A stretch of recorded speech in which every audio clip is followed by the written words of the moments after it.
Hello मित्रांनो, आपण पाहू शकता आपला आहे ना डिझेल पाईप फुटलेला आहे गाडीचा। मित्रांनो तुम्हाला दिसत असेल इथे डिझेल पाईप इथे फुटलेला आहे। आपण आहे ना गाडी चालू करून बघू एकदा डिझेल किती व्हायला जात आहे। मित्रांनो बघू शकता आपण आहे ना गाडीची मोटर चालू केलेली आहे आणि ती इथून आहे ना डिझेल येण्यास सुरुवात झालेली आहे। चला आपण पाईप कापू आणि कनेक्टर टाकून घेऊ। मित्रांनो आपण फायनली ना पाईप कापून घेतलेला आहे दोन्ही, त्यासोबत हवं ना आपण बोट पण कापून घेतलेला आहे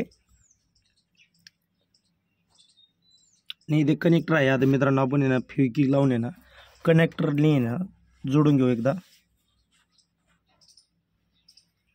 मित्रांनो आता आपण पहिल्यांदा आहे ना फ्युकिक लावून घेऊ पाईपाला आणि मग कनेक्टर बसू। 8 mm चं कनेक्टर आणलेलं आहे आपण आणि फ्युकिक बघू शकता।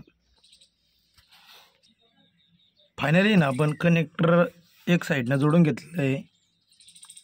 आता आपण आहे ना दुसऱ्या साईडनं आहे ना थोडंसं फ्युकिक लावू आणि जोडून घेऊ, मग बघूया डिझेल वाया जातं की नाही।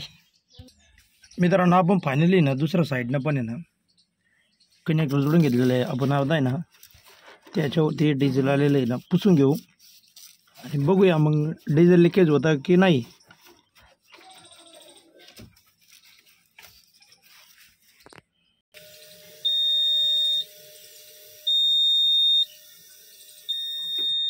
मित्रांनो आपण हा पाईप आहे ना 1600 रुपयाला येतो नवीन, त्यापेक्षा आहे ना पाईप घालण्यापेक्षा एक 20 रुपयाचं कनेक्टर टाकलेलं पुरतं। मित्रांनो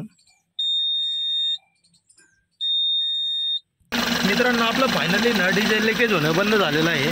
बघू शकता आपण मित्रांनो इथे आहे ना पाईप फुटला होता वायरिंगमुळे, तो आपण आहे ना कनेक्टर टाकून रिपेअर केलेला आहे।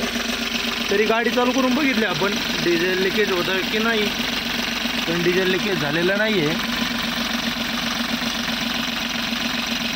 त्यामुळे आहे ना मित्रांनो आपण आहे ना 1600 रुपये घालण्यापेक्षा आहे ना हे कनेक्टर टाकलेलं बरं असतं।